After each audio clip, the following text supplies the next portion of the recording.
नमस्कार, आपण पाहत आहात टोला न्यूज। काही लोक आजही बिल न वाचता त्यातलं एकही अक्षर माहिती करून न घेता या बिलाच्या विरोधात बोलतायत। जनसुरक्षा विधेयकावरून मुख्यमंत्र्यांचा विरोधकांवर निशाणा। विधेयक वाचल्यानंतर विरोध करणार नाही, विरोधकांना सल्ला।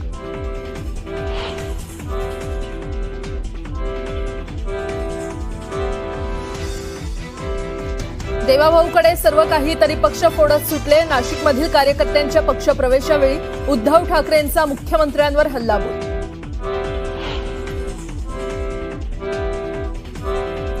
मनसेचा आजपासून इगतपुरीमध्ये 3 दिवसीय राज्यस्तरीय शिबिर।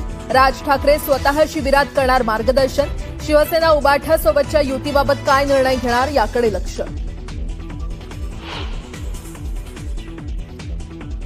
विरारमध्ये रिक्षा चालकाच्या मारहाणीवर भाजप खासदार निशिकांत दुबेंची ठाकरे बंधूंवर घणाघाती टीका। जशास तसं उत्तर दिल्याशिवाय ठाकरे बंधू गप्प बसणार नसल्याचा दिला इशारा।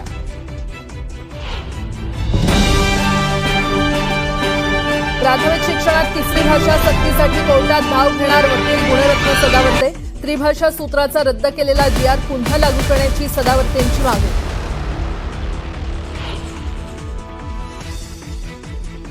लाडकी बहीण योजनेमुळे निधी मिळण्यास विलंब। दत्ता भरणेंच्या विधानामुळे चर्चांना उधाण। राज्याच्या इतर खर्चांवर ताण येत असल्याचं म्हणत भुजबळांकडून समर्थन, तर विरोधकांची टीका।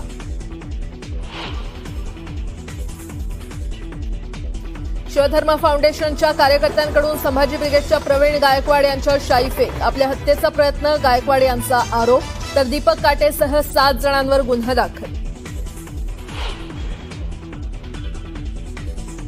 भारतीय हॉटेल आणि रेस्टॉरंट असोसिएशनकडून राज्य सरकारच्या कर धोरणांविरोधात 1 दिवसाचा बंद। राज्यातील सर्व परमिट रूम आणि बार राहणार बंद।